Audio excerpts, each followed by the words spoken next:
સુરતમાં કાર અકસ્માતના મામલે અત્યાર સુધીમાં અકસ્માતમાં 3ના મોત થયા છે। 6 વર્ષીય વિયાન વાઘાણી, તેમના પિતા દેવેશ વાઘાણી અને 29 વર્ષીય સંકેત વાવડિયા પરિવાર રાત્રિના સમયે રોડ પાસે બેઠો હતો ત્યારે સર્જાયો હતો અકસ્માતમાં 7 લોકોને થઈ હતી ઈજા। સુરતમાં અકસ્માતનો મામલો। અકસ્માતમાં અત્યાર સુધીના 3ના મોત થયા છે। 6 વર્ષીય વિયાન વાઘાણી, તેમના પિતા દેવેશ વાઘાણી અને 29 વર્ષીય સંકેત વાવડિયા પરિવાર રાત્રિના સમયે રોડ પાસે બેઠો હતો ત્યારે અકસ્માત સર્જાયો।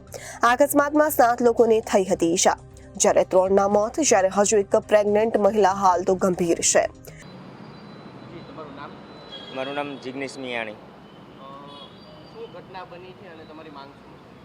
ઘટના એવું હતું, કાલે રાત્રે મારી મારી બહેનો અને બંને મારા પટેલ તેમજ મારો ભાણો અને એક નાની બેન અને નાનો ભાઈ ત્યાં વેલંજા પાસે રિંગ રોડે બેઠા હતા। સાઈડમાં એકદમ સાઈડમાં બેઠેલા હતા અને ત્યાંથી એક કાર ચાલક ફૂલ ઝડપથી કાર ચાલકે ડાયરેક્ટ ત્યાં આવે, જ્યારે સ્પેશિયલ વગાડવા માટે આવ્યો એટલા બધા અંદર જઈને ડાયરેક્ટ માથે ગાડી ચડાવી દીધી। એમાં મારો એક ભાણો એક્સપાયર થઈ ગયો છે અને એક મારા જીજાજી એક્સપાયર થઈ ગયા છે। અત્યારે હોસ્પિટલમાં 5 જણા દાખલ છે। અને હવે તમારી શું માંગ છે? આવા તત્વો વિરુદ્ધ શું કાર્યવાહી? આવા તત્વો વિરુદ્ધ સખતમાં સખત સજા થવી જોઈએ, એવી જોગવાઈ કલમો એવી એની પ્રત્યે લગાડવા પડે કે ક્યારે એ જેલમાંથી છૂટવો જ ના જોઈએ અને એને સખતમાં સખત સજા થવી જોઈએ।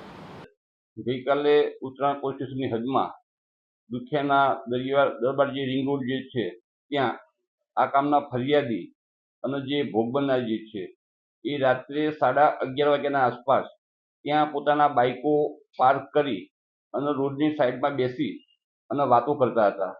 એ વખતે આ જે કાર ચાલક જે છે એ જેનો રજિસ્ટ્રેશન નંબર છે GJ05-00820 એ કાર ચાલકે પોતાની જે કાર જે છે એ ફૂલ ઝડપે અને એકદમ બેફિકરાઈથી ચલાવી અને આ જે લોકો ત્યાં બેઠેલા હતા એ લોકોને ટક્કર મારી અને અકસ્માત કરેલો, જેથી પોલીસને તાત્કાલિક 100 નંબર સુરત પોલીસ કંટ્રોલ મારફતે જાણ થતાં પોલીસની PCR વાન તાત્કાલિક ત્યાં પહોંચી ગયેલી અને આ કારનો જે ચાલક હતો એને તાત્કાલિક પોલીસે ડિટેન કરી લીધેલો।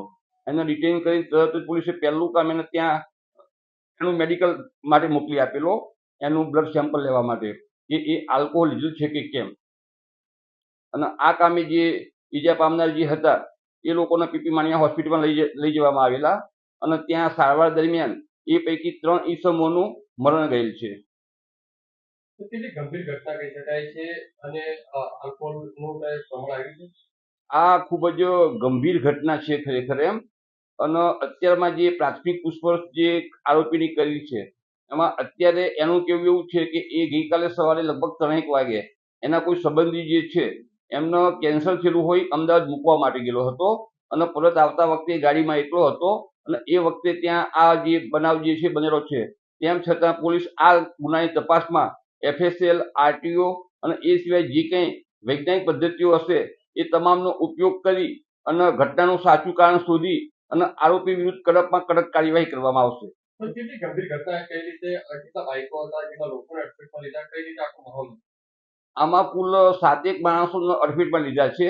એમાંથી 3 જે ભોગ બનનાર જે છે એ મરણ ગયેલ છે અને 4 હાલમાં ત્યાં સારવાર કરે છે। એમાંથી 3ની જે કન્ડિશન જે છે એ હાલમાં સુધારા ઉપર છે। એક જે ભોગ બનનાર જે છે એ થોડીક ક્રિટિકલ કન્ડિશન છે હાલમાં। Reporter Arvind Rathod, Janadesh news, Surat.